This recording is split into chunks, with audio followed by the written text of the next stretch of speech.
अच्छा, अभी हम आज सबसे पहले एसएपी का जो जीयूआई है, जीयूआई का मतलब क्या होता है? Graphical user interface. Okay sir.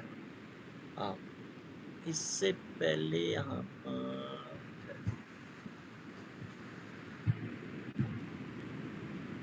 GUI का मतलब क्या होता है? Graphical graph user user interface. Interface. कोई भी जीयूआई बेस्ड सॉफ्टवेयर जो होता है ना, दो तरह के सॉफ्टवेयर होते हैं। एक वो होते हैं जो कि कमांड बेस होते हैं, और एक वो होते हैं जो कि जीयूआई बेस होते हैं। कमांड बेस वो होते हैं जिस तरह कि आपका डॉस। कभी आपने काम किया डॉस सॉफ्टवेयर पे? नो सर, वो और एग्जांपल दें सर। देखें, ये वाली जो काली सी स्क्रीन आती है, हाँ, यस सर, ये यस सर। जो इसको हम कहते हैं डॉस। डॉस का मतलब क्या होता है? डॉस पहले पहले इस बड़ा मशहूर सॉफ्टवेयर होता था, अब तो खैर किसी को पता ही नहीं कि डॉस होता क्या है। डॉस का मतलब होता है disk operating system. Okay sir. जो जब पहले 98 विंडो इस तरह करते थे। हाँ, जिसमें हम पहले ऐसे लिखते थे DIR, तो वो सारे फोल्डर आ जाते थे। फिर हम के लिखते थे अच्छा जी DIR/AD, तो वो यस सर, यस सारी सर। डायरेक्टरीज आ जाती थी। या CD लिखते थे, यानी कि चेंज डायरेक्टरी, तो वो फिर कमांड के ऊपर चेंज हो जाती थी। जब विंडो 98 आई है ना, या 97 जो आई है, यस सर। उससे भी पहले, बल्कि विंडो 95 से भी पहले जो विंडो थी, वो इस तरह की होती थी। यानी कि उसमें आपने कोई फोल्डर क्रिएट करना होता था ना। अभी यस तो सर। देखिए, अभी हम फोल्डर क्रिएट करने के लिए क्या करते हैं, ऐसे ही राइट क्लिक करते हैं और उसमें फिर न्यू जाके फोल्डर हो जाता है। तो पहले पहले क्या होता था, हम लिखते थे MD, यानी कि मेक डायरेक्टरी, और फिर ABCD या कुछ भी, तो ABCD के नाम से एक फोल्डर बन जाता था। ये यस सर। जो ये जो चीज है, इस सॉफ्टवेयर को हम क्या कहते हैं? ये डिस्क ऑपरेटिंग सिस्टम या कमांड बेस्ड है। लेकिन उसके बाद ये माउस के साथ और कीबोर्ड के साथ सॉफ्टवेयर आ गए। जैसे कि अगर आपने फर्ज करें कि जी क्रिएट करना है फोल्डर, जस्ट माउस से ऐसे राइट क्लिक करें, न्यू में जाएं, और ये फोल्डर को क्लिक करें तो फोल्डर बन जाता है। आपने कोई कमांड तो नहीं चलाई ना, आपने ग्राफिकल यूजर इंटरफेस की मदद से चीजें हैंडल कर ली। कोई चीजें यस सर। डिलीट करनी है, जस्ट आपने बस ऐसे क्लिक करना है, कीबोर्ड से डिलीट का बटन दबाना है, डिलीट हो जाएगा। तो एसएपी की जो जीयूआई सॉफ्टवेयर है, एसएपी के दो तरह के इंटरफेस होते हैं। एक होता है GUI base graphical user interface, और एक होता है जो कि बैक एंड पे चल रहा होता है। अच्छा नहीं, जीयूआई नहीं, तो वो अलग एक डिस्कशन हो जाएगी कि वो हम सर्वर के साथ कम्युनिकेट कैसे करते हैं। बहरहाल, आपके सिस्टम के ऊपर या आपके लैपटॉप के ऊपर जो चीज इंस्टॉल होती है एसएपी की, उसको हम कहते हैं एसएपी जीयूआई। ये एसएपी का ग्राफिकल यूजर इंटरफेस है, और इसके अंदर, इसके थ्रू आप एसएपी के उस मशीन के साथ कम्युनिकेशन करेंगे जो कि दुनिया में किसी जगह पे इंस्टॉल है। उस दिन भी हम बात कर रहे थे कि आपका जो माइक्रोसॉफ्ट ऑफिस है, जिसमें आप माइक्रोसॉफ्ट ऑफिस में कौन कौन से सॉफ्टवेयर आते हैं आपके पास? एक्सेल आते, वर्ड आते, पावर पॉइंट आते, हाँ, आउटलेट आते हैं। बिल्कुल। MS वर्ड हो गया, एक्सेल, पावर पॉइंट, जो भी आ गया। तो कभी आपने ऐसा हुआ कि आपने ऑफिस या वर्ड, एक्सेल, पावर पॉइंट या एक्सेस के अंदर काम करना हो, तो आप को, अगर आपने इंस्टॉल किया हुआ है एक्सेल, तो आपको इंटरनेट की ज़रूरत पड़ जाए दूसरे कम्युनिकेशन सिस्टम की, तो नहीं होता? क्यों? क्योंकि एक्सेल आपके सिस्टम के ऊपर इंस्टॉल है और सारा डेटाबेस या फाइलें इधर ही हैं। लेकिन एसएपी जो है ना, इसके ये टू वे कम्युनिकेशन होती है इसके अंदर। एक इसका ये जो है सॉफ्ट जीयूआई बेस, और इसके थ्रू आप एक बहुत बड़े सर्वर के साथ कम्युनिकेशन करते हैं जो कि दुनिया के किसी कोने में भी पड़ा हुआ है, और आपकी रियल टाइम के ऊपर उसके साथ कम्युनिकेशन चल रही होती है। अगर किसी भी वक्त आपका इंटरनेट डाउन हो जाता है, और आपकी उस सर्वर के साथ उस वक्त कम्युनिकेशन चल रही थी और वो टूट गई, तो आपका यूजर नेम और पासवर्ड जो है वो, यानी कि लॉग ऑफ हो जाएगा। ठीक है। अच्छा, अब ये है कि इसके ऊपर कनेक्शन बनाते कैसे हैं। होता ये है कि इसके ऊपर अगर आप ये देखें, तो ये एक न्यू का बटन आ रहा है। लेफ्ट साइड पे देखें तो एक वर्क स्पेस है, उसके अंदर एक लोकल के नाम से एक फोल्डर बना हुआ है। अगर आप चाहें तो मज़ीद इसके अंदर जो है ना वर्क स्पेसिस बना सकते हैं। मतलब मैं इधर जाता हूँ और add a new work space, एक मैं नई बना लेता हूँ, फर्ज करें टेस्ट के नाम से। तो ये देखें यहाँ पे टेस्ट के नाम से बन गई। ये लोकल के अंदर, लोकल के पास अंदर मेरे पास 3 कनेक्शन है, यानी कि 3 सर्वर के साथ कम्युनिकेशन यहाँ पे पॉसिबल है मेरे पास। एक ये वाला है फ्लक्स आईटी, एक हाना है जिसके ऊपर मैं ट्रेनिंग करूँगा अभी, कराऊंगा आपको, और एक SAP ECC का एक सर्वर है जो एक बहुत पुराना जो है ना वो वर्जन SAP का है। जब भी आपने कोई नया कनेक्शन बनाना है तो आपने ये न्यू को क्लिक करना है, न्यू और फिर ये कनेक्शन। अच्छा, ये जो कनेक्शन बनता है ये 2 तरह के तरीकों से बनता है। एक तरीका तो ये है कि आप यहाँ से आगे जब नेक्स्ट करें तो यहाँ पे 2 ऑप्शन आ रही हैं कनेक्शन टाइप में। एक है कि कस्टम एप्लीकेशन सर्वर और एक है कि group server selection. Group server selection के अंदर ऐसा होता है कि आपने जिस मशीन के साथ कम्युनिकेशन करनी है वहाँ पे मल्टीपल सर्वर इंस्टॉल हैं उस मशीन के अंदर, ठीक है। जी एक सर। बहुत बड़ा कंप्यूटर है, बहुत बड़ी मशीन है, उसके अंदर मुख्तलिफ किस्म के सर्वर इंस्टॉल हैं और आपके 1000 के हिसाब से यूज़र हैं जो उसके साथ कम्युनिकेशन कर रहे हैं। तो आप कहते हैं अच्छा भाई मेरे कम से कम 1000 यूज़र जो है ऊपर वाले सर्वर के साथ आ जाएं, बाकी 500 यूज़र जो हैं वो दूसरे वाले सर्वर के साथ कम्युनिकेशन करें। इस चीज़ को हम क्या कहते हैं, इस चीज़ को हम कहते हैं लोड बैलेंसिंग। जब आपने लोड बैलेंसिंग करनी होती है तो फिर आप उस सर्वर के ऊपर ग्रुप्स बनाते हैं और फिर यूज़र को कहते हैं कि अब आप लॉगिन करें उसके थ्रू। लेकिन अगर मशीन छोटी हो या यूज़र थोड़े हों तो फिर हम नॉर्मली कस्टम एप्लीकेशन सर्वर जो है इसकी रिकमेंडेशन देते हैं कि इससे यूज़र आ जाए। अच्छा, इसके नीचे अगर आप ये देखें तो 1 2 3 4 5 फील्ड्स हैं। डिस्क्रिप्शन में आप कुछ भी डाल सकते हैं, ठीक है। अगर मैं यहाँ पे ABCD लिख दूँ कोई मसला नहीं है, ठीक है। ये ज़रूरी नहीं है कि कोई बंदा जो आपको अल्फाज बताता है आप वही लिखें, आप अपनी मर्जी से भी कुछ भी डिस्क्रिप्शन डाल सकते हैं। इंस्टेंस नंबर के अंदर जो है वो भी वो इम्पोर्टेंट चीज़ है। ठहरे, अगर हम इसको ये प्रॉपर्टी में ले जाएं कनेक्शन को, तो ये देखें ये जो है ये हाना डैश ANI मैंने लिखा हुआ है। तो इसके आप यहाँ पे कुछ भी लिख सकते हैं, ठीक है। मैं हाना की बजाय ये ANI की बजाय अगर मैं यहाँ पे लिखूँ ट्रेनिंग, कोई मसला नहीं। जो सिर्फ इंपॉर्टेंट चीज़ें हैं वो एप्लीकेशन सर्वर और इंस्टेंस नंबर, ये 2 चीज़ें इंपॉर्टेंट हैं। ये उस सर्वर का फिजिकल वर्चुअल IP एड्रेस है। IP एड्रेस उस दिन भी हमने बात की थी। IP एड्रेस से क्या बनता है? कनेक्शन बनते सर। नहीं, IP से क्या बनता है? IP से मतलब होता है कि इंटरनेट प्रोटोकॉल। कालमन शायद यही स्पेलिंग हो गया। इंटरनेट प्रोटोकॉल एड्रेस जो है वो एड्रेस होता है जो कि जिसमें जो 4 हिस्सों में मुश्तमिल होता है। अभी देखें ये यहाँ पे क्या है, एक ये हिस्सा है, एक एक 82 हिस्सा है, एक ये 110 हिस्सा है और उसके बाद एक ये हिस्सा है। हर हिस्से को अलहदा करने के लिए उसमें क्या लगा हुआ है, डॉट। इसको हम क्या कहते हैं, इसको हम कहते हैं IP वर्जन, नहीं इसको हम कहते हैं IP वर्जन 4। इसको हम क्या कहते हैं, IP वर्जन 4। इसको हम क्यों 4 कहते हैं कि इसके अंदर 4 जो है ना वो ब्लॉक्स हैं और हर ब्लॉक को अलहदा करने के लिए एक डॉट लगा हुआ है। लेकिन अच्छा, अब ये देखें ये एक पूरी दुनिया में ये एड्रेस जो है ना ये एक यूनिक है। ये एड्रेस जिस कंप्यूटर को लगा हुआ है ना दुनिया में और किसी कंप्यूटर को एड्रेस ये नहीं है। इसीलिए जब मैं कनेक्शन को क्लिक करता हूँ तो वो क्या होता है कि ये उसके साथ पूरी दुनिया में जहाँ पे वो मशीन पड़ी हुई है उसके साथ कनेक्ट हो जाएगा। अब वक्त के साथ साथ जब हर चीज़ इतनी डेवलप हो रही है तो आने वाले वक्तों में इंसानों ने सोचा कि ये तो एड्रेस थोड़े पड़ जाएंगे। देखिए ना ये कितनी पॉसिबिलिटीज़ हो सकती हैं। ये तकरीबन इसमें भी 3 डिजिट हैं, इसमें भी आप 3 ही रखेंगे मैक्सिमम, 999 तक जाते हैं, इसमें भी है। तो लोगों ने, साइंसदानों ने या रिसर्च वालों ने सोचा कि ये तो वक्त के साथ ये थोड़े हो जाएंगे, तो उन्होंने रिसेंटली तो नहीं, खैर काफ़ी अरसे के बाद एक इंटरनेट प्रोटोकॉल एक नया निकाला। उसको हम कहते हैं IPv6।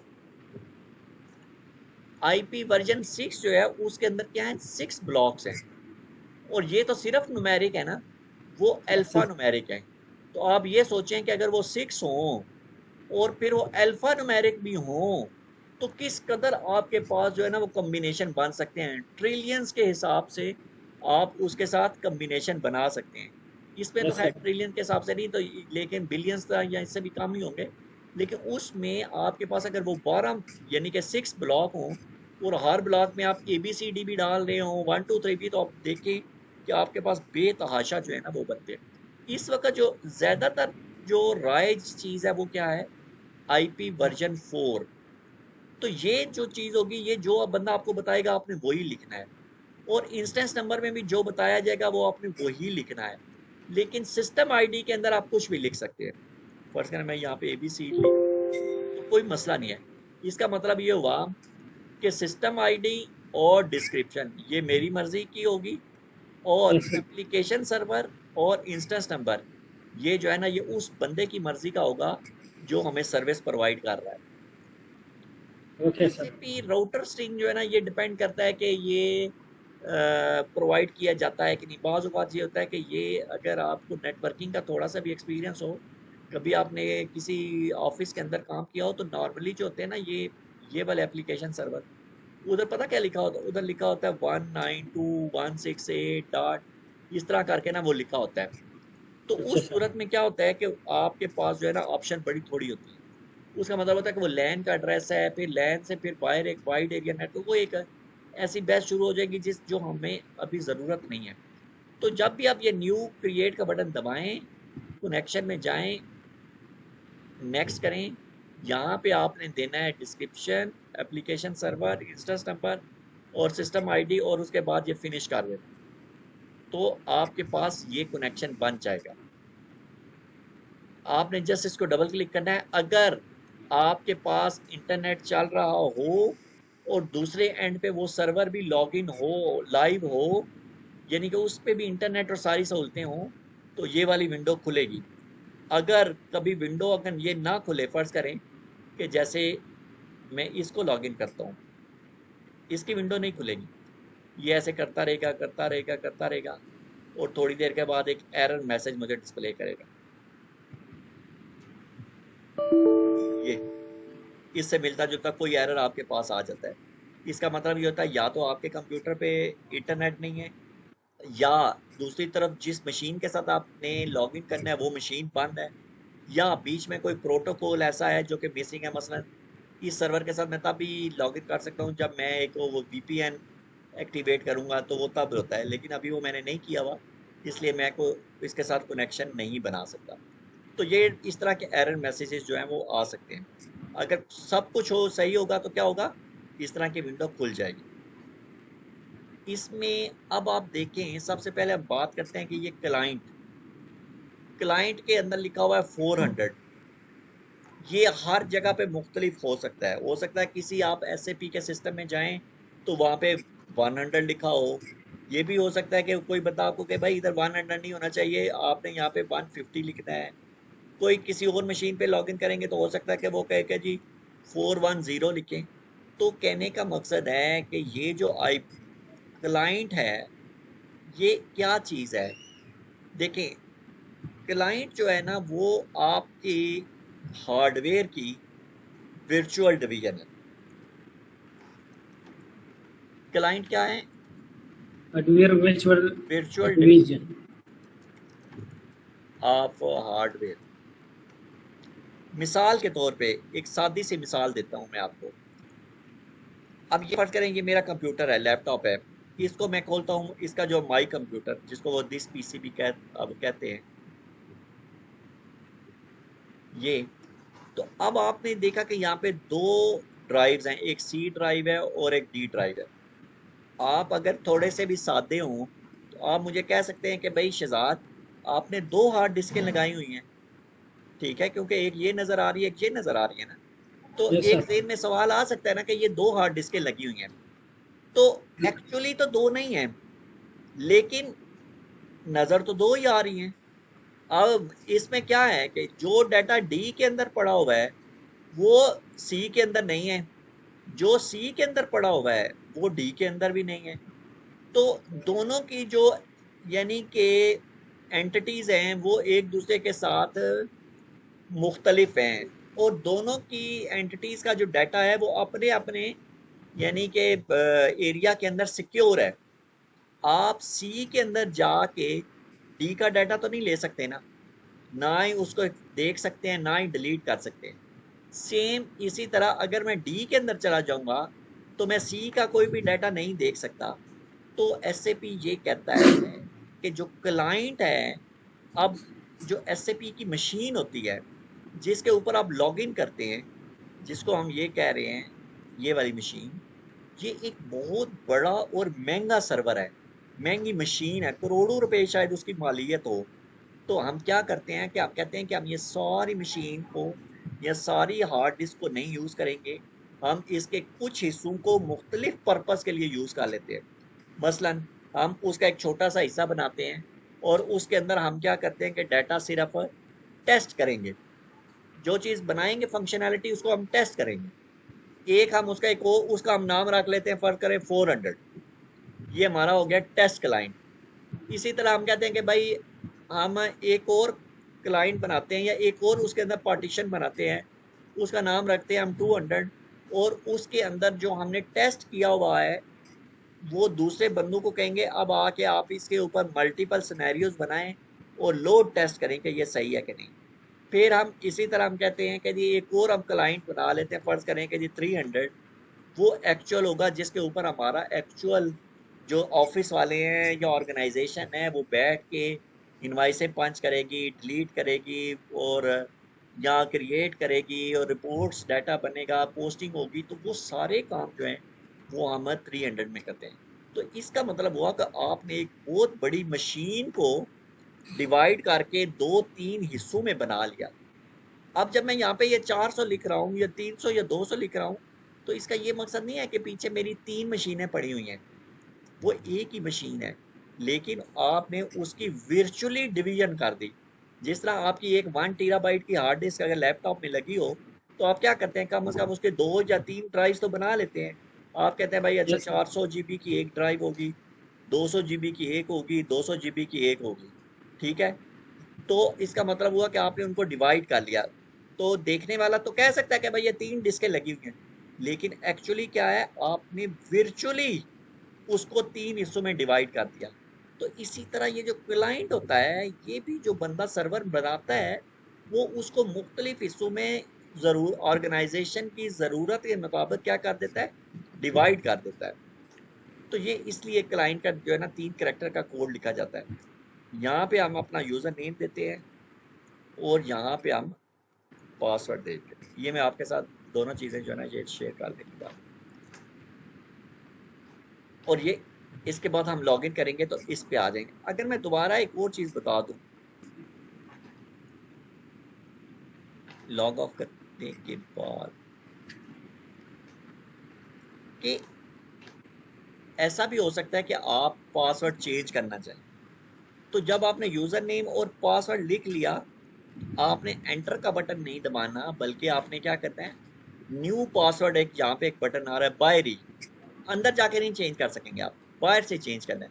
बस आपने न्यू पासवर्ड दबाना है, और वो परमिशन नहीं है हमें, लेकिन अगर ये आपने किया परमिशन होती तो एसएपी एक नई स्क्रीन खोल देता जिसमें वो कहता कि न्यू पासवर्ड लिखें और फिर दोबारा पासवर्ड रिपीट करके तो आप उसको जो है ना वो इम्प्लीमेंट करते हैं, आप नया पासवर्ड कर लें। पासवर्ड के हवाले से हर ऑर्गेनाइजेशन जो है उसकी मुख्तलिफ पॉलिसीज़ होती हैं। नॉर्मली एसएपी रिकमेंड ये करता है कि आप 24 घंटे के अंदर अंदर सिर्फ एक दफ़ा पासवर्ड चेंज करें। बाकी उसकी कितनी कम्प्लेक्सिटी होगी ये हर ऑर्गेनाइजेशन मुख्तलिफ तरीक़ों से डिफ़ाइन कर सकती है। हो सकता है कोई कहे कि जी अच्छा जी स्पेशल करैक्टर भी हों, उसमें कोई न्यूमेरिक भी हो, कोई कैपिटल भी हो, इस तरह से एंड सो ऑन। ये ऑर्गेनाइजेशन जो है ना, पर तो ऑर्गेनाइजेशन जो है ना, ये चीज़ें डिपेंड करती हैं कि किस तरह उसको चेंज किया जा रहा है। अच्छा,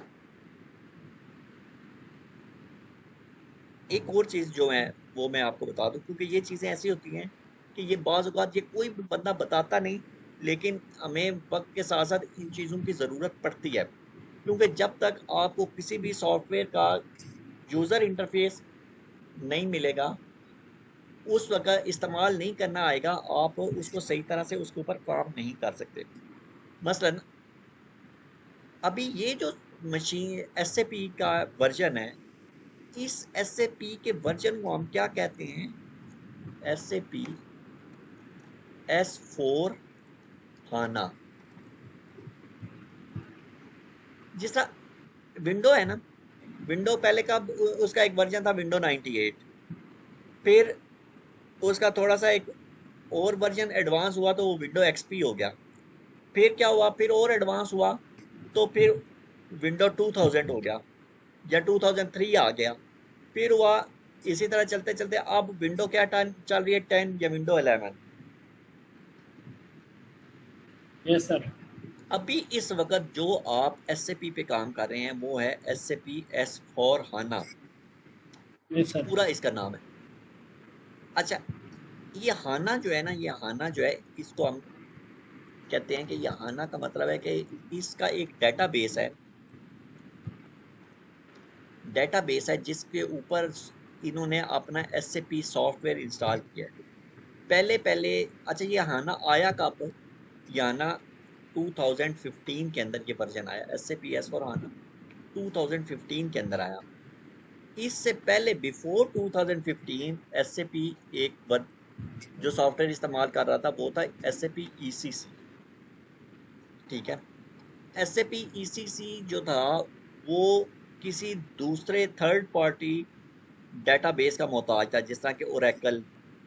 वो पहले ओरेकल नीचे डेटाबेस इंस्टॉल होता था और उसके ऊपर SAP का सॉफ्टवेयर इंस्टॉल होता था, और उसकी जो भी कम्युनिकेशन होती थी वो ओरेकल डेटाबेस के साथ थी। लेकिन 2015 के बाद SAP अपना डेटाबेस लेके आ गया, जिसका नाम था हाना डेटाबेस। हाना डेटाबेस की ये खसूसियत है कि वो SAP का खुद से बनाया हुआ डेटाबेस है। अब SAP को किसी भी थर्ड पार्टी डेटाबेस की ज़रूरत नहीं है, अब SAP अपना डेटाबेस के ऊपर चलता है। इसलिए अगर जब आपको ये कहा जाए, कोई अगर बंदा ये कहता है ना कि मेरे पास SAP हाना है, तो इसका मतलब है कि वो हार्डवेयर की बात कर रहे हैं, डेटाबेस की बात कर रहे हैं। और जब वो ये कहता है ना कि SAP S4 हाना, इसका मतलब क्या है कि वो सॉफ्टवेयर की बात कर रहा है, यानी कि जो एप्लीकेशन उसके ऊपर इंस्टॉल है, जो तस्वीरें हमें नजर आती हैं, जिसको हम क्लिक्स करते हैं, ये जो है, ये जब मैं इसको क्लिक कर रहा हूं तो ये जो विंडो मेरे सामने अभी खुलेगी, ये वाली विंडो जो है वो SAP S4 HANA है। लेकिन ये जिस डेटाबेस के साथ जुड़ेगी उसको आप क्या कहते हैं? SAP HANA। मतलब हाना जब आप कहेंगे SAP HANA, उसका मतलब है कि हाना डेटाबेस। लेकिन अगर आप SAP S4 HANA कह देंगे तो उसका मतलब है कि अब आप उस सॉफ्टवेयर की बात कर रहे हैं या वो फंक्शनैलिटीज की बात कर रहे हैं जो 2015 और उसके बाद इंट्रोड्यूस हुई हैं। आपको मेरी स्क्रीन नजर आ रही? Yes sir. Yes sir. अच्छा,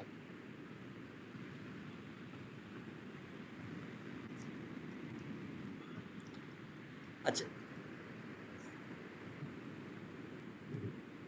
ये हम इस पे लॉगिन करें अगर हम, अच्छा, एक और चीज ये है कि अभी अब ये देखें, ये हमने लॉगिन किया,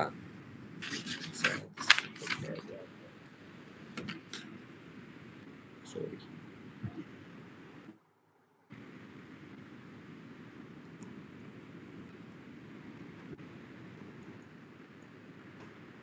अच्छा, ये जो SAP का ये थीम है जिसके ऊपर अभी हम काम कर रहे हैं, ये SAP का सबसे पुराना थीम है। देखिए, हर सॉफ्टवेयर का एक थीम होता है। मसलन अभी ये देखें, ये जो मेरा माई कंप्यूटर है, इसका भी एक जी थीम सर। है। थीम क्या है कि पहले पहले पहले क्या होता था, शायद आपको याद हो जब पुराने कंप्यूटर विंडोज होती थी तो उसमें यहाँ पे क्लिक करते तो एक नीचे ड्रॉप डाउन मेन्यू बन जाता था। मतलब मैं जब यस वी सर। को क्लिक करता था तो नीचे ड्रॉप डाउन मेन्यू बनता था। अब क्या होगा कि उन्होंने ये ड्रॉप डाउन मेन्यू ख़त्म कर दिए। अब उन्होंने क्या कर दिया, मतलब मैं जब यहाँ पे ये होम पे क्लिक करता हूँ या इंसर्ट पे, तो कोई ड्रॉप डाउन मेन्यू तो नहीं खुल रहा, बल्कि क्या हो गया, सारे आइकन चेंज हो गए। पेज लेआउट को क्लिक करता हूँ तो सारे आइकन चेंज हो जाते हैं। इसको कहते हैं ये रिबन्स है। एक पेज लेआउट का रिबन है, एक फार्मूले का रिबन है, एक होम का रिबन है। तो ये जो होता है ये एक थीम है। पहले और थीम होता था, आप ऊपर फाइल मेन्यू को क्लिक करते थे तो वो नीचे मेन्यू खुल जाता था, एडिट होता था वो खुल जाता था, व्यू का होता था वो खुल जाता था। लेकिन वो एक पुराने वक्तों की बात है, शायद आपने वो यूज़ किए हों या नहीं। इसी तरह एसएपी का ये वाला जो थीम है जिसके अंदर अभी हम काम करने लगे हैं, ये सबसे पुराना एसएपी का थीम है। मसलन इसकी इस थीम की क्या खसूसियात हैं, मसलन अगर मैं ये करूं, इसकी सबसे जो पुरानी या खसूसियात में से ये है कि यहाँ पे ही ऊपर बैक का बटन भी है, साथ ही उसके ये एग्जिट का बटन भी है, और साथ ही ये फर्ज कर लें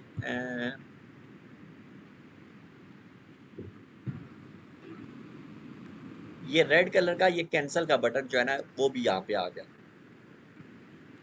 ये कैंसिल का बटन भी है, और साथ ही यहाँ पे देखें तो ये सेव का बटन भी आ गया। तो ये 4 बटन इकट्ठे आ गए। ये एक और बटन है, ये ऊपर, ये उसी तरह पुराने वक्तों की तरह के ये मेन्यूज बने हुए हैं। किसी को क्लिक करें तो नीचे ड्रॉप डाउन मेन्यू खुल जाता है। तो एसएपी का ये वाला जो थीम है ये सबसे पुराना थीम है। और इस एसएपी के थीम को हम क्या कहते हैं, इस एसएपी के थीम का नाम है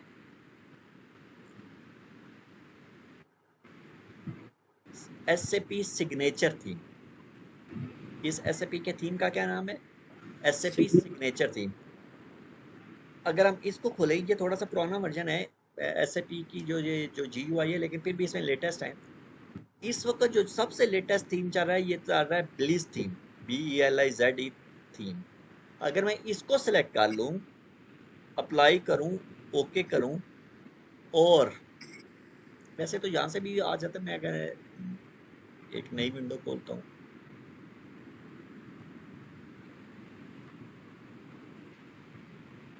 अब ये देखें, ये जो मैंने नई स्क्रीन खोल ली है वो ब्लिस थीम के साथ। तो अब मैं उसी स्क्रीन में दोबारा जाता हूँ जो मैंने अभी खोली हुई थी,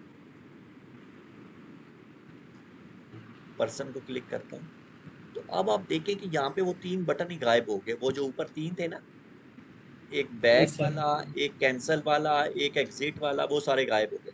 अब क्या हुआ, ये एग्जिट वाला ये देखें यहाँ पे आ गया है राइट साइड पे, ठीक है।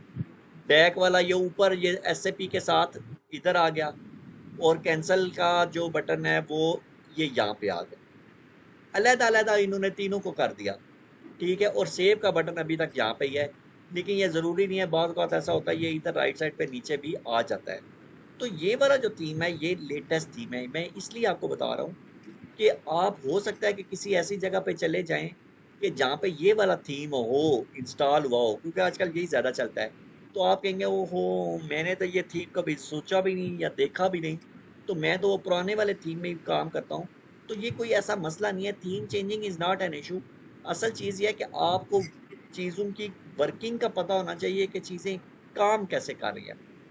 थीम की भी या चीज़ों की भी सेटिंग जब तक नहीं होगी समझ, तो बाद औक़ात ये होता है कि आपकी ये काम की एग्जीक्यूशन की जो स्पीड है उसको ये कम कर देती हैं। यहाँ से मैं एग्जिट करता हूँ और यस किया तो ये आ गया। अभी मैं उसी थीम को दोबारा वापस ले आता हूँ। तो ये लॉग ऑफ के साथ एक ये छोटा सा बटन है SAP GUI सेटिंग, और यहाँ से मैं ऑप्शन में जाता हूँ तो यही वाली विंडो खुल गई। यहाँ से मैं SAP सिग्नेचर थीम ही ले लेता हूँ फिर से दोबारा। और भी थीम है, ये भी बहुत ज़्यादा इस्तेमाल होता है, मतलब ये क्वार्टर्स थीम, ये भी बड़ा इस्तेमाल हो रहा है आजकल। सबसे ज़्यादा ये ब्लिस थीम और ये क्वार्टर्स थीम होते हैं। इसको अगर आप देखें तो इसमें आप देखेंगे तो थोड़ी सी यानी कि शक्ल इसकी मुख्तलिफ होगी। अब ये देखें, ये इसके कलर आ गए। मैं अगर उस विंडो में जाऊं जिसमें मैं अभी गया था,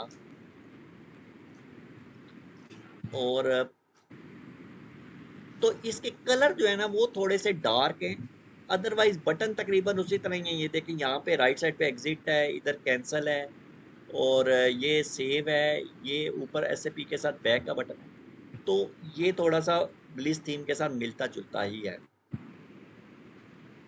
हम दोबारा वही सिग्नेचर थीम ही ले लेते हैं जो सबसे पुराना थीम है, यानी कि आप ये समझिए कि ये 2005-6 में एसएपी का ये वाला थीम होता था, ये वाला। सर हम काम ये ओल्ड डेज पे करेंगे। देखिए थीम कोई मसला नहीं है, theme is not an issue. आप कहते हैं शुरू से ही हम नया थीम लगा लेते हैं, अगर कहेंगे तो पुराने पे कर लेंगे, वो कोई नहीं होता। देखें वो तो बटनों की अरेंजमेंट है ना, कोई बटन एक थीम में ये इधर ही है सारे इकट्ठे हुए हुए, एक में ओके रहता है। ठीक। अभी कुछ अर्सा 1 2 दिन 4 दिन पुराने वाले में करेंगे, उसके बाद फिर हम इसको चेंज कर लेंगे, तो ताकि आपको दोनों थीम्स के अंदर जो है ना वो काम करने का सही एक्सपीरियंस हो जाए। किसी जगह ओके पे भी सर। जाए तो आपको अजीब ना लगे, आप ये ना कहें कि जी मैं तो इसमें काम ही नहीं कभी किया। अच्छा, तो ये एसएपी के जो ये थीम्स हैं इनकी तो सेटिंग के बारे में आपको पता चल गया कि ये ऊपर एक जो बटन है, ये वाला जो ऐसे टीवी की तरह है, कस्टमाइज लोकल लेआउट, इसको क्लिक करके जब आप ऑप्शन में जाते हैं तो ये यहाँ पे फिर आप ये थीम्स आते हैं। थीम्स में लेफ्ट साइड पे ये थीम्स का फोल्डर बहुत ज़्यादा ऐसा होता है, ये विजुअल डिज़ाइन का बंद होता है, तो आप ये विजुअल डिज़ाइन को खोलें तो ये सबसे ऊपर थीम सेटिंग आ रही होती है और जहाँ से आप थीम सेटिंग ले लेते हैं। अच्छा, ओके एक चीज़ होगी, दूसरा ये हो गया कि एसएपी आपको ये सहूलत देता है कि आप एक वक्त में 6 मुख्तलिफ विंडोज़ खोल के काम कर सकते हैं। जिस तरह के आपके पास ये जो एसएपी ये एक्सेल है, एक्सेल के पास पता है आपके पास ये शीटें होती हैं, एक ये शीट है, एक मैं नई ओके सर। शीट और क्रिएट कर लूँ, फिर एक और क्रिएट कर लूँ, तो ये मैं मल्टीपल शीट्स के अंदर डिफरेंट काम कर सकता हूँ। इसी तरह एसएपी आपको ये सहूलत देता है कि आप 6 मल्टीपल स्क्रीनें खोल सकते हैं। मसलन एक उसको हम कहते हैं सेशन। अगर आप ये देखें ये एक बटन बना हुआ है ऊपर, न्यू जीयूआई विंडो, जिसके साथ ये सूरज सा बना हुआ है, इसको मैं क्लिक करूं तो आप ये देखें, इसको मैंने क्लिक किया अभी तो ये एक नई विंडो खुल। मसलन मैं एक ये पीछे वाली विंडो के अंदर मैंने ये वाला काम शुरू कर दिया और इस विंडो के अंदर मैंने ये वाला काम शुरू कर दिया। वो पीछे वाली विंडो में वो वाली कोई एक्टिविटी है और आगे वाली विंडो में ये वाली एक्टिविटी होगी। तो वो ऐसा ही है जैसे ये बिल्कुल आप अगर आपको कभी मार्ट पे गए हो, किसी मार्ट में ख़रीदारी करने के लिए, तो जब आप चीज़ें ख़रीद रहे होते हैं तो बिल वाले काउंटर पे जब जाते हैं, आप सारी चीज़ें उसको बता रहे हैं कि ये भी ये भी ये भी ये भी ये भी। जब आपकी सारी लिस्ट मुकम्मल होगी तो आप कहते हैं कि यार वो 1 मिनट सब्र करना, मैं ज़रा ना पीछे रैक से एक और चीज़ उठा के ले आऊँ। अब आप तो चले गए, अब आप एक और कस्टमर आ गया, वो ये तो नहीं कहेगा ना कि अच्छा भाई पहले मैं उसका बिल इंटर कर लूँ। वो आपका बिल मिनिमाइज करेगा, एक नया सेशन खोलेगा, उस कस्टमर से बिल ले लेगा, चीज़ें ले लेगा, उसको बिल क्लियर कर देगा। मीनवाइल आप आ जाएंगे, आपका पुराना सेशन खोल लेगा और उसमें सारी एंट्री करके आपका भी ट्रांजैक्शन को कंप्लीट कर देगा। तो इस तरह जो है एसएपी आपको एक वक्त में 6 मल्टीपल टास्क जो है ना खोलने के लिए स्क्रीनें दे देता है। अभी देखिए मैंने 2 खोल ली, अभी मैंने तीसरे के लिए यहाँ पे क्लिक कर दिया, ये तीसरी भी खुल गई। फर्ज करें मैंने उसको ये वाली एक मैं कहता हूँ अब ये वाला काम शुरू कर दो, या कोई मैं कहता हूँ एक में रिपोर्ट चला लें, एक में ट्रांजैक्शन पंच कर लें, एक में कोई बैक एंड पे प्रोसेस जो है वो चला लें। तो इस तरह करके आप जो है डिफरेंट तरह से 6 स्क्रीनें, मैक्सिमम 6, इससे ज़्यादा नहीं, इससे कम हो सकते हैं लेकिन इससे ज़्यादा नहीं हो सकते, तो आप काम कर सकते हैं। इसको हम कहते हैं एसएपी की सेशंस। कोई बात हो तो हम कहते हैं यार नया सेशन खोल लो, उसमें ये वाला काम करना है। अच्छा, इसके बाद अगर आप देखिए तो एसएपी की ये यहाँ पे 2 चीज़ें आ रही है, एक फेवरेट्स आ रहा है और एक ये एसएपी के मेन्यूज आ रहे हैं।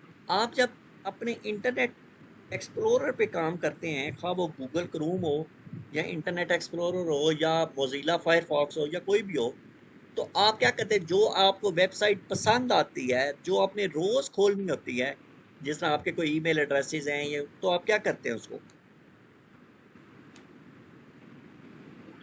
वो यूजर नेम जो थे सर। जो क्रोम आपको सर। जो आपकी पसंदीदा वेबसाइट होती हैं जो अपने रोज, क्रोम है सर, गूगल है क्रोम। हाँ क्रोम में, तो आप उनको एज अ बुक मार्क के तौर पे रख लेते हैं या as a yes sir. Favourites के तौर पे अपने एक्सप्लोरर के अंदर ऐड कर लेते हैं। उसका फ़ायदा क्या होता है कि आपको वेबसाइट का एड्रेस इंटर नहीं करना पड़ता। जस्ट आपने क्या करना होता है, फ़र्ज़ करें ये है, मैंने ये एक वेबसाइट, ये एक मेरा फ़र्ज़ करें ये सेशन है, तो यस मुझे सर, जो ज़रूरत है वो मैंने ऊपर अपनी फेवरेट्स में या बुक रखे हैं। मार्क के तौर पे ऐड की हुई है। मैं जस्ट बस ऐसे क्लिक करता हूँ और वो जो है वो खुल जाती है और मैं उसको इस्तेमाल कर लेता हूँ। मुझे बार बार उसका कहीं यूआरएल या एड्रेस नहीं टाइप करना पड़ता। तो इसको हम क्या कहते हैं, फेवरेट्स। एसएपी भी ये कहता है कि जो काम आपने रोज करने हैं उनको आप अपने यहाँ पे फेवरेट्स में ऐड कर लें। मसलन मैं यहाँ पे राइट क्लिक करता हूँ तो इंसर्ट ट्रांजैक्शन कर सकता हूँ, इंसर्ट फोल्डर कर सकता हूँ, मैं फोल्डर डाल के उसको मैनेज कर सकता हूँ। मैं कहता हूँ एक मैं फोल्डर बना लेता हूँ इनवाइसेस। अब मैं इस इनवाइस के अंदर जो है, इस फोल्डर के अंदर वो वाली ही ट्रांजैक्शंस रखूँगा जो इनवाइस से रिलेटेड है। तो ये चीज़ों को आप मैनेज कर सकते हैं। मैं कहता हूँ ये फोल्डर, इसको मैं घसीट के इधर नीचे ले आता हूँ, इसकी अभी ज़रूरत नहीं है, तो वो नीचे आ जाएगा। तो ये सारी चीज़ें वो होती हैं जो कि आप अक्सर अपने रोज़मर्रा के सॉफ्टवेयर के अंदर इस्तेमाल करते रहते हैं। अच्छा, अब आप देखें ये जो सॉफ्टवेयर है इसके अंदर है दो, एक इसके अंदर हमने काम करना है अकाउंटिंग के अंदर, और कुछ अरसे के बाद फिर हम लॉजिस्टिक पे काम करेंगे। कोई भी मेन्यू हो, फर्ज करें मैंने ये खोल लिया फाइनेंशियल अकाउंटिंग और उसके बाद ये जनरल लेजर, फर्ज करें मैं आखिर तक जाता हूँ डॉक्यूमेंट एंट्री और यहाँ तक जाता हूँ, इससे आगे नहीं मैं जा सकता। ये क्या है, इंटर जीएल अकाउंट डॉक्यूमेंट, इसको मैं डबल क्लिक करता हूँ और यहाँ पे मैं कुछ ना कुछ काम करता हूँ, कोई जर्नल लेजर की पोस्टिंग करता हूँ। अब आप ये देखें ये मैंने कितना लंबा फासला तय किया कि मैंने पहले अकाउंटिंग खोला, फिर फाइनेंशियल अकाउंटिंग, फिर जर्नल लेजर, फिर डॉक्यूमेंट एंट्री, फिर मैं यहाँ पे आ गया। और मैं ये भी हो सकता है कि मैं इससे भी आगे चला जाऊँ कि मैं यहाँ से ये वाला फ़ोल्डर खोलूँ, फिर उसके बाद मैं फिर ये वाला फ़ोल्डर करूँ और मुझे यहाँ पे आना पड़े। तो एसएपी ये कहता है कि उसकी हर स्क्रीन के साथ एक 4 5 6 7 8 10 12 14 करैक्टर का एक कोड लगा हुआ है। जैसे ये वाली जो स्क्रीन है इसके साथ एक कोड लगा हुआ है, वो है FB50। ये वाली जो स्क्रीन है इसके साथ एक कोड है FB50L। ये जर्नल पोस्टिंग के लिए F-02। तो ये हर स्क्रीन का कोड इसलिए दिया गया कि आप ये मेन्यू पाथ ना खोलें, बल्कि ये एक ऊपर जगह बनी हुई है, यहाँ पे भी मैं अगर वो कोड लिख दूँ स्मॉल में या कैपिटल में, यह चीज़ मैटर नहीं करती, FB50, तो ये मुझे फिर उसी स्क्रीन पे ले जाएगा जो स्क्रीन मैंने एक बड़े लंबे मेन्यू पाथ के बाद एक्सेस की है। तो एसएपी कहता है कि आपके पास दो ऑप्शंस हैं इस चीज़ को एक्सेस करने के, कि या तो आप ये सारा मेन्यू पाथ याद रखें, अकाउंटिंग में आए, फिर फाइनेंशियल अकाउंटिंग को, फिर जनरल लेजर को खोलें, फिर डॉक्यूमेंट एंट्री को, फिर आप इसको क्लिक करें। अगर आप ये याद नहीं रख सकते तो आप सिर्फ FB50 का कोड याद रख लें, ठीक है, और वो आप यहाँ पे लिख दें FB50। और कहता है कि एसएपी ये कहता है कि अगर आप ये भी नहीं याद रख सकते तो आप ऐसे करें कि ये जो फेवरेट्स हैं इसके अंदर आप इसको ऐड कर लें। इसको राइट क्लिक करें और इंसर्ट ट्रांजैक्शन में आए और यहाँ पे लिख दें FB50। तो अब आप देखें ये यहाँ सर पे ऐड हो गई। अब मुझे ना याद रखने की ज़रूरत है ना कोड को रखने की ज़रूरत है, मैं बस जस्ट इसको क्लिक करूँगा और वो स्क्रीन मेरे सामने आ जाएगी। मुझे ये भी परेशानी की ज़रूरत नहीं है कि मैं उसको ढूंढता रहूँ कि वो कहाँ पे होती है। मुझे पता है बस मैंने रोज़ यही काम करने हैं। तो जो भी रोज़मर्रा के काम करने होते हैं वो आप उनको अपनी फेवरेट्स में ऐड करते हैं। लेकिन नॉर्मली अपनी फेवरेट्स में वो लोग ऐड करते हैं जो कि एंड यूज़र्स होते हैं। लेकिन खैर कंसल्टेंट्स भी अपनी रोज़मर्रा की जो ट्रांजैक्शन होती हैं जो बहुत ज़्यादा एग्जीक्यूट होती है, जिसमें ये SIFG या SPRO वगैरह जो है वो भी आप ऐड कर लेते हैं ताकि बार बार ये हमें टाइपिंग वगैरह से यहाँ पे ये चीज़ इससे जान छूट जाए। अच्छा, अगर आप ये देखें, ये जहाँ पे हम ट्रांजैक्शन कोड लिख रहे हैं, इसके साथ एक राइट साइड पे एक एरो की बना हुआ है। अगर मैं इसको दबा दूं तो वो यहाँ पे वो जगह ख़त्म हो जाएगी जिससे मैंने ट्रांजैक्शन कोड लिखा था। काफ़ी अर्सा पहले की बात है कि मुझे एक दफ़ा किसी कस्टमर यूज़र का फ़ोन आ गया। उसने कहा, सर वो हम जिस जगह पे ट्रांजैक्शन कोड लिखते हैं ना, वो जगह ख़त्म हो गई है, तो अब हम कैसे काम करें? तो मुझे वो, मैंने उसकी स्क्रीन देखी तो मुझे याद हंसी आ गई।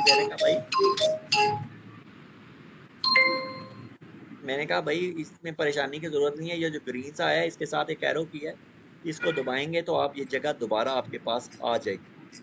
तो इसमें कोई ऐसी परेशानी वाली बात नहीं। आप चाहें तो इसके अंदर वो इसको हाइड भी कर सकते हैं और दोबारा इसको शो भी कर सकते हैं ट्रांजैक्शन कोड एग्जीक्यूट करने के लिए। फेवरेट्स की जहाँ तक, ये फेवरेट्स की भी पता चल गया आपको, ये ट्रांजैक्शन कोड भी पता चल गया। बाद औक़ात ऐसा होता है कि ऐसा हो सकता है कि कभी आप किसी सिस्टम पे जाएं काम करने के लिए, तो आपको किसी भी जगह पे ट्रांजैक्शन कोड मिले ही ना। हर स्क्रीन के साथ जैसे उसका नाम ही लिखा हो, जैसे इसका नाम क्या है, अबैब डिक्शनरी मेंटेनेंस। इस स्क्रीन का नाम क्या है, GL account posting single screen transaction. ये FP50 ना लिखा हो, इसके साथ SC11 ना लिखा हो, इसके साथ OBPM4 ना लिखा हो, इसके साथ OBPM1 ना लिखा हो, तो SAP कहता है कि इन सारे कामों के लिए आपने ये ऊपर एक्स्ट्रा में जाना है और ये सेटिंग में आ जाना है। सेटिंग में जब आप आएंगे तो यहाँ पे एक सबसे नीचे एक ऑप्शन आ रही है, डिस्प्ले टेक्निकल नेम्स। अगर मैं ये टेक्निकल नेम को अनचेक कर दूं, मींस कि मैं ये कह रहा हूं कि टेक्निकल नाम मुझे ना दिखाओ, यानी कि ट्रांजैक्शन कोड मुझे ना दिखाओ, और ओके कर दूं, तो अब आप अपने फेवरेट्स की हालत देखें अगर, तो अब ये देखें इन सब के नाम के साथ वो कोड खत्म हो गए हैं। ना सिर्फ इधर खत्म हो गए हैं, बल्कि अगर आप ये मेन्यू भी खोल लें, ये अकाउंटिंग खोलें, फाइनेंशियल अकाउंटिंग, सर अकाउंट्स, ये कोड हम चेंज कर सकते हैं या खुद जनरेट होते हैं? नहीं वो नहीं आप चेंज कर रहे। अब देखें ये सारी स्क्रीनों के ट्रांजैक्शन कोड खत्म हो गए, आपको यस। पता ही नहीं चलेगा कि इसका कोड क्या है, इसका कोड क्या है। कोड बड़ी इंपॉर्टेंट चीज़ होती है। बार बार आप मेन्यू पर तो इधर नहीं आ सकते, कुछ जो यस सर। रेगुलर चीज़ें होती हैं उनके कोड याद रख लेते हैं। तो उसके लिए आपने क्या करना है, दोबारा एक्स्ट्रा में, सेटिंग में, और उसको कहना है डिस्प्ले टेक्निकल नेम्स। ये डिस्प्ले टेक्निकल। तो आपके सामने फिर अब आप देखें साहब ये कोड आ गए। अगर आप ये ऊपर वाले मेन्यूज में भी देखेंगे तो ये देखिए,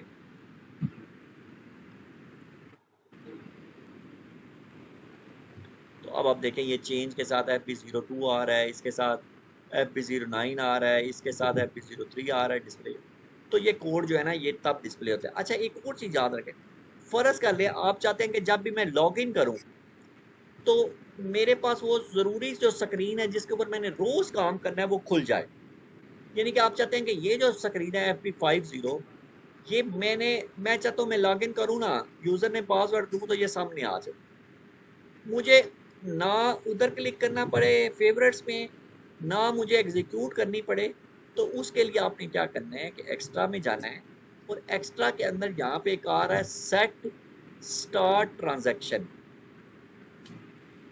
इसके अंदर अगर मैं कोई भी कोड डाल दूँ, फर्ज करें मैं FB50 डाल देता हूँ, कोई भी डाल दूँ, ये सेव हो गया।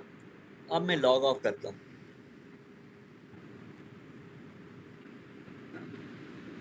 अब मैं नेक्स्ट टाइम फिर लॉग इन करता हूँ। फर्ज कर,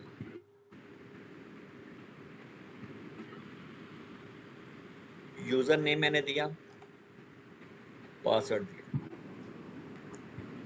अब आप देखें वो वाली स्क्रीन नहीं आएगी जिसमें फेवरेट्स होते हैं, बल्कि डायरेक्ट वो ट्रांजैक्शन की स्क्रीन आ गई जो मैंने एग्जीक्यूट करवाना थी, यानी कि FB50। तो ये डिपेंड करता है कि आप ये छोटी टिप्स एंड ट्रिक्स जो है ये आपको किस हद तक जो है ना वो याद रहती हैं।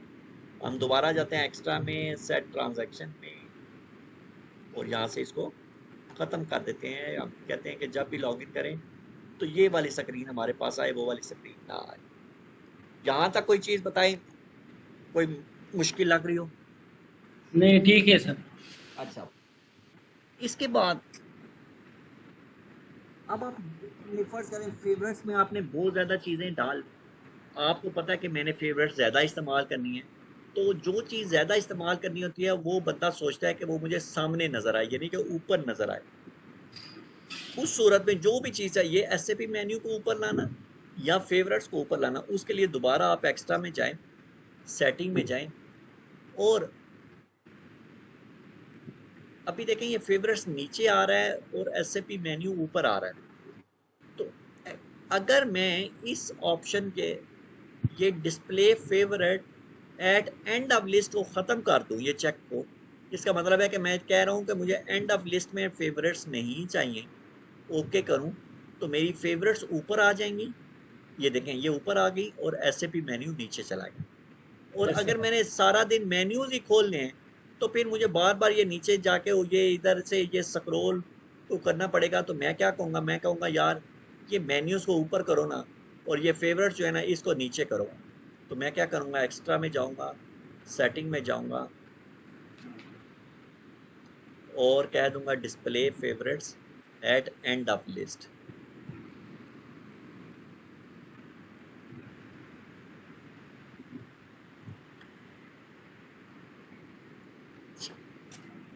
तो इस तरह आप इस चीज़ को कर सकते हैं। अच्छा एक और चीज़ देखिए, अगर आप, तो ये सामने यहाँ पे दो बटन आ रहे हैं, एक ये आ रहा है यूज़र मेन्यू और एक यहाँ पे आ रहा है एसएपी मेन्यू। यूज़र मेन्यू को अगर मैं क्लिक करूँ तो ये मेन्यू सारा जो है ना ये यहाँ से चेंज हो जाएगा। अभी देखें ऊपर लिखा हुआ आ रहा है SAP easy access user menu for new जन 147। ये मेरा यूज़र नेम है जिससे मैं लॉगिन, आप जिस नाम से लॉगिन करेंगे, अगर फ़र्ज़ करें आपका नाम मोहम्मद अकबर, तो इधर लिखा हुआ आ जाएगा user menu for Mohammed Akbar. ठीक है, मैं जिस नाम से लॉगिन हूँ वो मेरा ये यूज़र है, इसलिए वो यहाँ पे आ रहा है। ये यूज़र जब आ जाता है तो अभी आप देखें यहाँ पे ऐसे में मेन्यू ख़त्म हो गया। एक ये फोल्डर है और एक ये फेवरेट्स का फोल्डर है। फेवरेट्स का तो आपको पता चल गया कि फेवरेट्स के अंदर वही चीज़ें होंगी जो आप खुद से डालते हैं।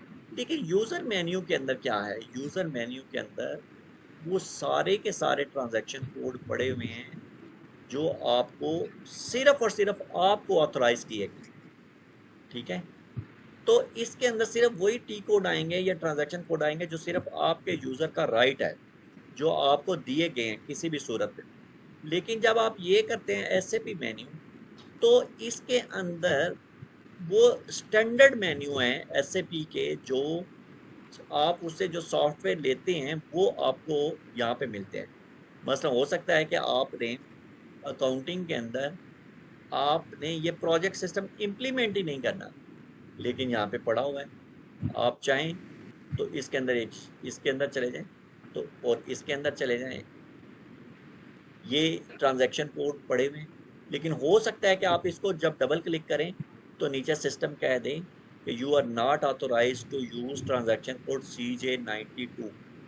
अभी तो ये खैर वो टेस्ट यूज़र है ना, तो ये पावरफुल यूज़र होते हैं, इसमें इसको क्लिक करेंगे तो ये एग्जीक्यूट हो जाएगा। लेकिन बाज़ औक़ात ऐसा होता है कि बहुत सारी ट्रांजैक्शन होती हैं जो हर यूज़र को नहीं दी जाती, तो नीचे लिखा हुआ आ जाता है यू आर नॉट ऑथोराइज।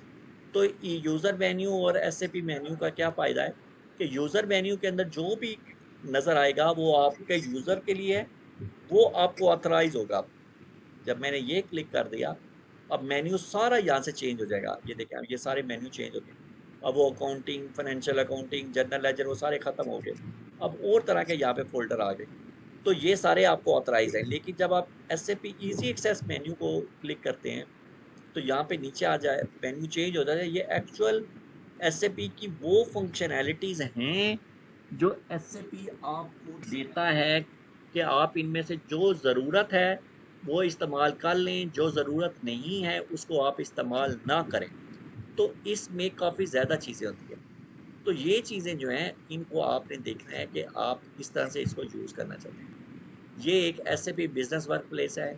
इसको अगर आप क्लिक करेंगे तो इसमें आपका जो पर्सनल इनबॉक्स और आउटबॉक्स और ईमेल जो एसएपी के सिस्टम पे है वो आ जाएगा। जैसे देखें ये मेरा इनबॉक्स है और इसी तरह ये नीचे आउटबॉक्स है, जो जिस तरह होता है ये न्यू मैसेज है, मैं किसी को न्यू ईमेल कर सकता हूँ। तो ये सारी जो है यहाँ पे क्रिएट होंगी। ये वर्क फ्लो के थ्रू कुछ चीज़ें आई हुई हैं। जब हम वर्क फ्लो इम्प्लीमेंट करेंगे तो देखेंगे आपके यहाँ फर्ज करें ऑफिस के अंदर कोई आप इनवाइस पंच करना चाहते हैं तो आप कहते हैं भाई पहले मैं करूँ, उसके बाद मेरा सीनियर ऑफिसर उसको ओके करे, फिर उसका जो ब्रांच मैनेजर है वो इसको फाइनल करके ओके कर दे। तो वो चीज़ें इम्प्लीमेंट करने के बाद यहाँ पे वर्क फ्लो के अंदर आके तो रोज़ाना उनके वर्क इनबॉक्स में आ जाती हैं और वो रोज़ाना इन चीज़ों को प्रोसेस करते हैं। तो इन चीज़ों को हम कहते हैं SAP बिजनेस वर्क प्लेस। ये खैर ये फेवरेट्स की ये चेंज और ये सारा कुछ होगा। अच्छा एक चीज़ ये होगी, अच्छा एक और चीज़ याद रखें कि ये जो मेन्यूज़ हैं ऊपर क्या लिखा हुआ है, SAP easy access. Easy access का मतलब क्या है कि वो आसानी से एक्सेस हो रहे हैं और वो वाले सारे मेन्यू एंड यूज़र के लिए मैक्सिमम, ये बात 100% नहीं सही, आप कह लें कि ये 90% ठीक है, 10% इसके अंदर जो है ना वो ऑप्शन है कि कुछ इन स्क्रीनों के अंदर ऐसी स्क्रीनें होंगी जो कि हम एंड यूज़र को नहीं दिखाते, उनके राइट्स हम उनको नहीं देते। लेकिन नॉर्मली इजी एक्सेस का मतलब है कि इसके अंदर तकरीबन वो 90% स्क्रीनें पड़ी हुई हैं जो हम एंड यूज़र को देते हैं। हमने बात की कि एंड यूज़र, इसका मतलब हुआ कि SAP के अंदर क्या होते हैं, 2 टाइप्स ऑफ यूज़र होते हैं। एक कौन होते हैं, एंड यूज़र्स जो अभी हम बात कर रहे हैं, और दूसरा कौन सा होता है, कंसल्टेंट्स या टेक्निकल यूज़र। एंड यूज़र का क्या काम होगा, एंड यूज़र का काम ये होगा, हर बंदे की एक ड्यूटी होगी पक्की। एक बंदे का काम होगा वो इनवाइसें पंच करता रहेगा, एक बंदे का काम होगा वो रिपोर्टें निकालता रहेगा, एक बंदे का काम होगा वो चेक बनाता रहेगा, एक बंदे का काम होगा वो बैंक रिकॉन्सिलेशन सिस्टम में डालता रहेगा। तो ये वो सारे काम हैं जो उन्होंने बगैर किसी हाई लेवल की ट्रेनिंग के बगैर करने हैं। आप एंड यूज़र को लेंगे, उनको बुलाएंगे, उन्हें कहें आओ भाई आज मैं तुम लोगों को ट्रेनिंग करवाता हूँ, एक बंदे को साथ बिठाएंगे, उसको 1 घंटे 2 घंटे की ट्रेनिंग देंगे, उसको बताएंगे ये स्क्रीन है, अच्छा भाई ये स्क्रीन है, फर्ज करें कि उसको कहते हैं आप ये स्क्रीन है, इस स्क्रीन के अंदर जो है ना तुमने यहाँ पे जो है ना तारीख डालनी है, यहाँ पे कोई लेटर का रेफरेंस लिखना, इधर एक GL लिखना, ये यहाँ से डेबिट और क्रेडिट चूज कर लेना, इधर अमाउंट लिखना और उसके बाद इधर सेव कर दो। बस आप उसको 1 घंटा प्रैक्टिस करा के उसको छोड़ देंगे। तो ये वाले यूज़र जो होते हैं, ये वाले यूज़र को हम क्या कहते हैं, एंड एंड यूजर। यूज़र। लेकिन कुछ इन सिस्टम्स को बनाने वाले, जैसे देखें यहाँ पे लिखा हुआ आ रहा है कंपनी कोड TTAU। अब ये जो कंपनी कोड आ रहा है ये किसी कंसल्टेंट ने बनाया है। पर करें यहाँ से मैं कंपनी कोड का बटन दबाता हूँ, मैं एक और कंपनी कोड चेंज कर देता हूँ, SHAH के नाम से मैंने कंपनी कोड SHAH अब आ गया। अब जो ट्रांजैक्शन पंच होंगी वो इस कंपनी कोड के अंदर पोस्ट हो जाएंगी। तो ये जिस कंसल्टेंट ने ये कंपनी कोड बनाया है, जिस बंदे ने ये ऐसे का डॉक्यूमेंट टाइप यहाँ पे लिखी हुई है, और इन स्क्रीनों के ऊपर जो और बाकी फील्ड्स हैं, जिस तरह के फर्ज कर लें ये कॉस्ट सेंटर है, कॉस्ट अकाउंटिंग में इस्तेमाल होता है, ऑर्डर हैं, खा वो इंटरनल ऑर्डर हैं, प्रोडक्शन ऑर्डर हैं, प्रोसेस ऑर्डर हैं, और भी बहुत सारे ऑर्डर होते हैं, जिस तरह के वो कॉस्ट कलेक्टर के ऑर्डर वगैरह एंड सो ऑन। तो ये सारी चीज़ें जिन लोगों ने क्रिएट की होती हैं या बनाई होती हैं और उसके पीछे की सेटिंग की होती है, उन यूज़र को हम क्या कहते हैं कि वो कंसल्टेंट हैं और वो टेक्निकल यूज़र हैं। अच्छा अब इसका मतलब क्या हुआ कि जब आप ये कह रहे हैं कि एंड यूज़र हैं, उन्होंने आसान स्क्रीनों में काम करना है और सारी एक ही बंदे ने सारी उम्र 1 2 3 4 ही काम करने हैं, तो इसका मतलब हुआ कि उसकी स्क्रीनें इस इजी एक्सेस मेन्यू में मिल जाएंगी उसको, ठीक है, क्यों, क्योंकि 90% यही स्क्रीनें हैं। लेकिन कंसल्टेंट्स जो होते हैं वो नॉर्मली इन स्क्रीनों के अंदर काम नहीं करते, उनके लिए एक ट्रांजैक्शन कोड ऐसा है, उसको हम कहते हैं SPRO, या अब नया एक ट्रांजैक्शन कहा गया SIMG। ये जब आप चलाते हैं तो अब आप देखें कि ये सारा मेन्यू ही चेंज हो गया, वो स्क्रीन ही खत्म हो गई और यहाँ पे नए मेन्यूज आ गए हैं। ये देखें यहाँ पे भी तो फाइनेंशियल अकाउंटिंग है, ठीक है, और इस फाइनेंशियल अकाउंटिंग के अंदर अगर आप खोल लें ये वाला मेन्यू, तो इसके अंदर भी तो जनरल लेजर अकाउंटिंग है, अकाउंट रिसीवेबल जिसको आप कस्टमर कहते हैं, अकाउंट्स पेएबल जिसको आप वेंडर्स कहते हैं या सप्लायर्स कहते हैं, ये बैंक अकाउंटिंग, ये भी तो हैं मेन्यूज इसके अंदर बने हुए। लेकिन ये वाले वो मेन्यूज हैं कि इनके अंदर जो तब्दीली की जाती है तो ये आपके पूरे अकाउंटिंग सिस्टम को जो है ना वो चेंज कर देती है, ठीक है। लेकिन अगर इस ये जो स्क्रीन होती है एंड यूजर वाली, ये वाली जो स्क्रीन है, ये जिसमें ये अकाउंटिंग आ गया और ये फाइनेंशियल अकाउंटिंग आ गया फर्ज करें, और इसी तरह फिर आगे जनरल लेजर अकाउंटिंग और फिर डॉक्यूमेंट एंट्री, इन स्क्रीनों के अंदर जो कोई बंदा काम करता है ना, वो इस सिस्टम को के अकाउंटिंग सिस्टम को या जो भी सिस्टम है उनको हिला नहीं सकता, चेंज नहीं कर सकता, कोई तबाही नहीं मचा सकता। लेकिन जो बंदा इन बैक एंड स्क्रीनों के ऊपर काम करते हैं, कंसल्टेंट्स होते हैं, वो जो काम करते हैं उनकी कोई भी मिस्टेक जो है या लेस अंडरस्टैंडिंग जो है ना, वो आपके सिस्टम को हिला सकती है, आपके अकाउंटिंग रूल्स को उल्टा कर सकती है। आपके फर्ज करें डेबिट और क्रेडिट जो हैं, वो आप कहते हैं कि मेरे सारे एसेट्स जो हैं वो डेबिट होने चाहिए, थोड़ी सी गलती आपके एसेट्स को क्रेडिट करवा देगी, थोड़ी सी मिसअंडरस्टैंडिंग आपकी लाइबिलिटीज को क्रेडिट करवाने की बजाय वो कहीं वो डेबिट हो जाए, तो वो उस तरह का भी इसके अंदर सिस्टम हो सकते हैं। तो इसलिए इस स्क्रीन पे आने की जो ट्रांजैक्शन कोड जो मैंने अभी आपको बताई वो क्या है, एक है SIMG और एक है SPRO। ये जो दो ट्रांजैक्शन है या इससे मिलती जुलती कुछ और ट्रांजैक्शन है, वो इंतहाई रिस्ट्रिक्ट रखी जाती है, वो एंड यूज़र को कभी भी नहीं दी जाती, और कहीं पे ज़रूरत और ना पड़े उनको ख़ास रोल्स के अंदर रख के तो वो असाइन किया जाता है। ये चूंकि एक टेस्ट सर्वर है, इसके ऊपर आपके यूज़र को मैक्सिमम ऑथराइजेशन है, यानी कि आप इसके ये SPRO ट्रांजैक्शन कोड चलाएं और इसके बाद जो है ना ये लंबा सा बटन दबाएं SAP रेफरेंस IMG, और इसके अंदर आके आप जो मर्जी करना चाहें up to the authorised screens आप कर सकते हैं। और तकरीबन इसके अंदर जो है ना आपको मैक्सिमम आप कह लें 99.9% ऑथराइजेशन है।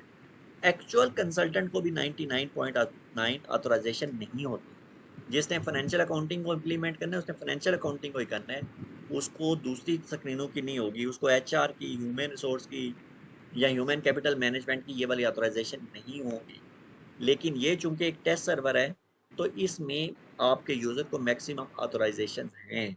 कोशिश करें जो इन्वायरमेंट आपने अपने लिए क्रिएट करनी है उसके अंदर ही आपने सारा कुछ चेंज करना है। जो इन्वायरमेंट आपने दूसरों की बनी हुई है उनको ना छेड़ें, उनका डाटा ना डिलीट करें, ना चेंज करें। ये ना हो कि उनकी कुछ अकाउंटिंग रूल्स वो गड़बड़ हो जाएं और वो किसी और कंसल्टेंट को या किसी और एंड यूज़र के लिए ट्रेनिंग में या किसी भी लेवल पे मसले बन जाए। SAP की इन्वायरमेंट इस तरह की है कि आप एक ही मशीन के ऊपर हर बंदा अपनी मुख्तलिफ इन्वायरमेंट बनाता है और उसके अंदर काम करता है ताकि दूसरे उसको डिस्टर्ब ना करें।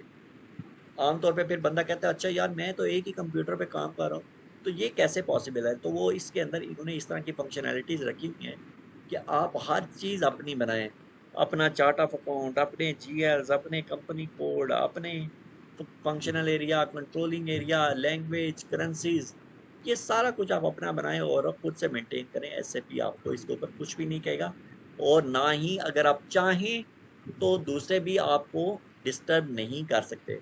लेकिन फिर वही वाली बात कि ये एक टेस्ट सर्वर है, जिस तरह आपके पास राइट्स हैं दूसरों का डाटा चेंज करने के, इसी तरह उनके पास भी राइट्स होती हैं। तो उस उनकी भी कोई गलती ऐसी हो सकती है कि जिसकी वजह से आपका अकाउंटिंग सिस्टम डिस्टर्ब हो। तो इन चीज़ों को बड़ा बारीक बीनी से देख के आपने चलना है, ना किसी का डाटा छेड़ें, ना किसी का डाटा डिलीट करें, ना ही उसके डाटे में कोई तब्दीली करें। आप अपना डाटा क्रिएट करें, उसमें जो तब्दीली करें, जो एक्सपेरिमेंट करने हैं वो आप करें, ताकि आपको खुद से ज़्यादा समझ आए, ना कि दूसरे के डाटा को छेड़ें।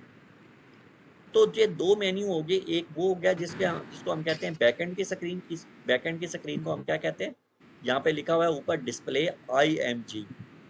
IMG का मतलब क्या होता है, back and screen. Implementation guide. Okay sir. ठीक है।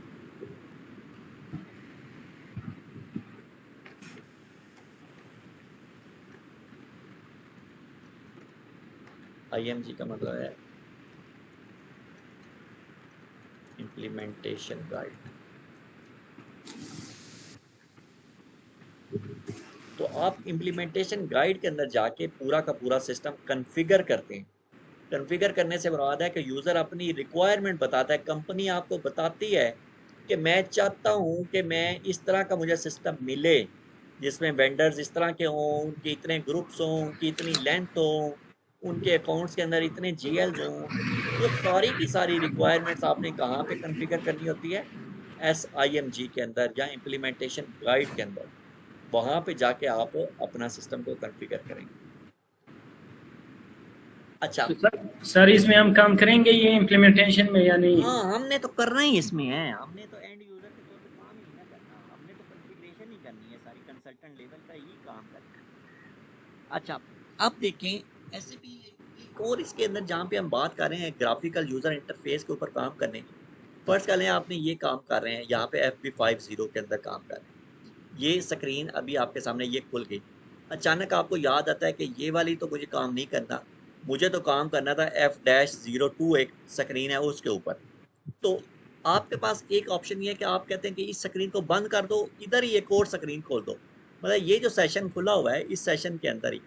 तो आप अगर ट्रांजैक्शन कोड से पहले /n लगा दें, ठीक है, और उसके बाद नई ट्रांजैक्शन कोड खोलें, जैसे F-02 है, ये कोड है, तो इसका मतलब /n का मतलब क्या होता है कि ये जो सामने स्क्रीन नजर आ रही है इसको बंद कर दो, खत्म कर दो, और इसके अंदर एक नई स्क्रीन खोल दो। अब आप देखें तो एक नई स्क्रीन खोल, अभी आप देखें कि इस वक्त SAP की कितनी स्क्रीनें खुली हुई हैं। तो ये इसको बंद कर देते हैं हम, तो इस वक्त SAP की एक ही स्क्रीन खुली हुई है ना। अभी देखें मैं यहाँ पे एक और ट्रांजैक्शन, अच्छा मजे की बात यह है कि आप किसी भी ट्रांजैक्शन कोड के अंदर जैसे ये खुली हुई है, यहाँ पे मैं अगर वैसे ट्रांजैक्शन कोड चलाऊं ना, F-50 ये चलाऊं, वो नहीं एग्जीक्यूट होगी। वो कब एग्जीक्यूट होगी? जब मैं इसमें लिखूंगा /n FB50, मीन्स कि मैं कह रहा हूं कि ये सामने वाली स्क्रीन को खत्म करो ये, और इसके अंदर एक नई स्क्रीन खोल दो। अभी देखें ये इस वक्त कितने सेशन है? एक ही सेशन है, मीन्स कि उसने पहले वाले सेशन को किल कर दिया और खोल दिया। लेकिन अगर मैं चाहता हूं कि ये वाला सेशन भी चलता रहे और एक नया सेशन उसमें खुल जाए, तो दो तरीके हैं। एक तो तरीका ये है कि मैं यहाँ से ये वाला जो बटन है कि ये न्यू GUI विंडो, इसको दबाऊं,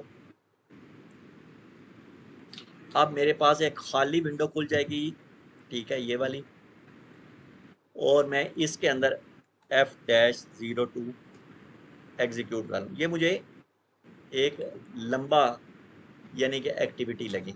तो मैं क्या करूँगा, यहाँ पे इनट कमांड के अंदर ही मैं लिखूँगा /o, /n नहीं लिखूँगा, आप /o F-02। /o का मतलब ये होता है कि ये वाली स्क्रीन भी चलती रहे और एक नया सेशन ओपन हो जाए। ओ का मतलब क्या होता है? ओपन। अब देखिए अगर मैं इसको एग्जीक्यूट करता हूँ तो अब जो अब ये देखें F-o, अच्छा सॉरी, उसके अंदर आखिर में फुल स्टॉप लग गया। अच्छा,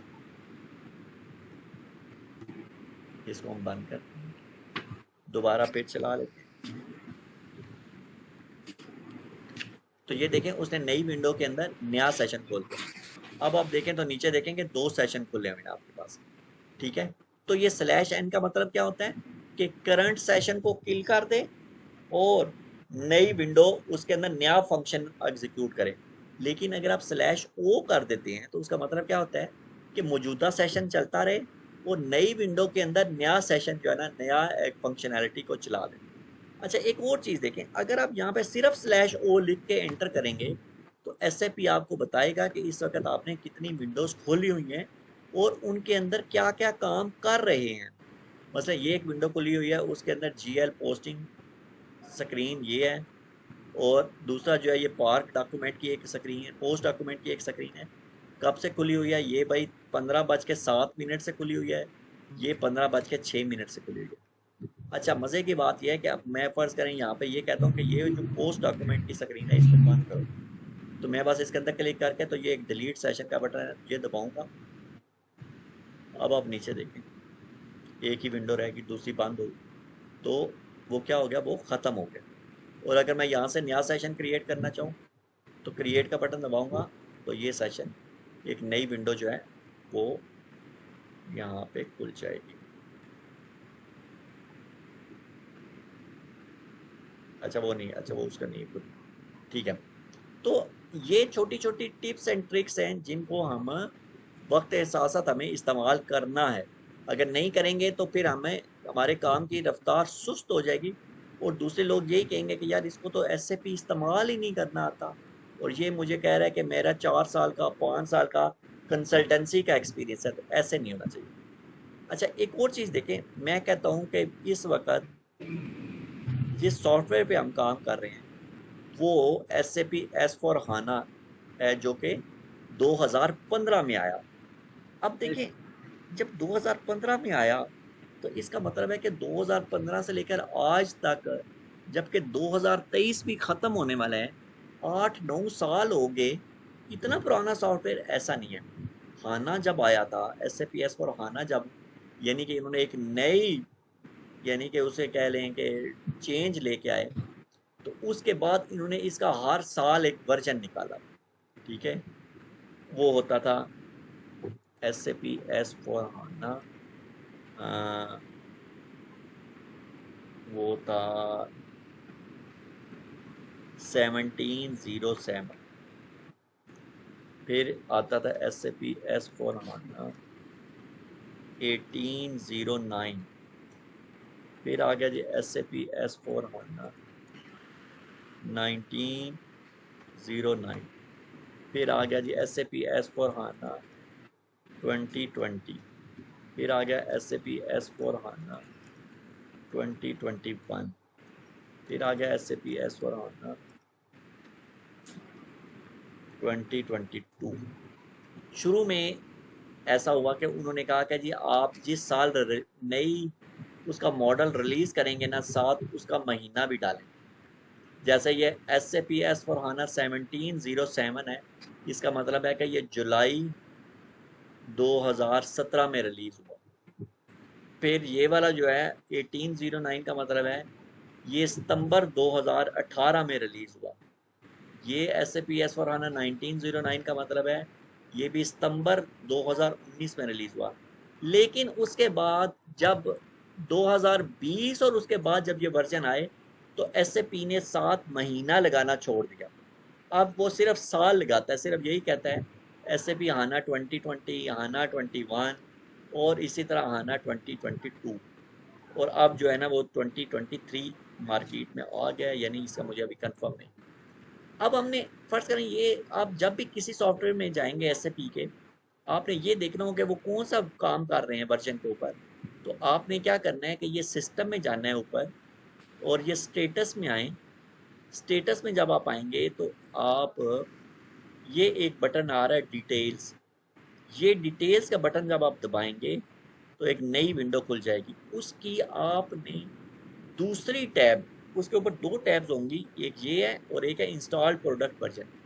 इसके अंदर अगर आप आए इंस्टॉल प्रोडक्ट वर्जन, तो इसके अंदर आप देखेंगे तो ये यहाँ पे लिखा हुआ है S/4HANA ऑन प्रीमाइस 2021, या ये इधर शॉर्ट डिस्क्रिप्शन में लिखा हुआ है SAP S/4HANA 2021।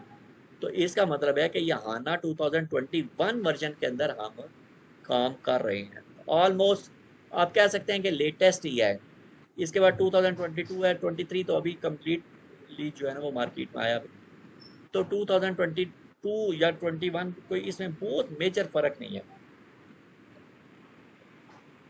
सबसे ज्यादा जो मेजर फर्क आया था वो HANA 2020 में आया। ठीक है, इससे पहले जो वर्जन था 1909 या 1809, 1709, ये तकरीबन आपस में क्या कह लें कि मिलते जुलते थे। लेकिन HANA 2020 और उसके बाद वाले सेम है, और 1909 और इससे पहले वाले तकरीबन सेम है। मेजर जो डिफरेंस आया था वो HANA 2020 और उसके बाद आया। इससे पहले जो चेंज था वो SAP ECC, वो तो एक बहुत ही मुख्तलिफ चीज़ थी ना, वो उसका तो कोई कंपेयर हो ही नहीं सकता SAP S/4HANA के साथ। तो ये तो एक आप कह लें कि एक सुपर चीज़ है, और ये जो है ना आप कह लें कि SAP ECC एक नॉर्मल चीज़ है। ये एक ज़बरदस्त चीज़ जो है ना इन्होंने मार्केट के अंदर, इसको हम वक्त के साथ साथ डिस्कस करेंगे कि इन्होंने किस तरह से जो है ना वो इस चीज़ को बिल्कुल टेक्नोलॉजी को चेंज ही कर दिया। वो टेक्नोलॉजी जो है SAP ECC के अंदर नहीं थी।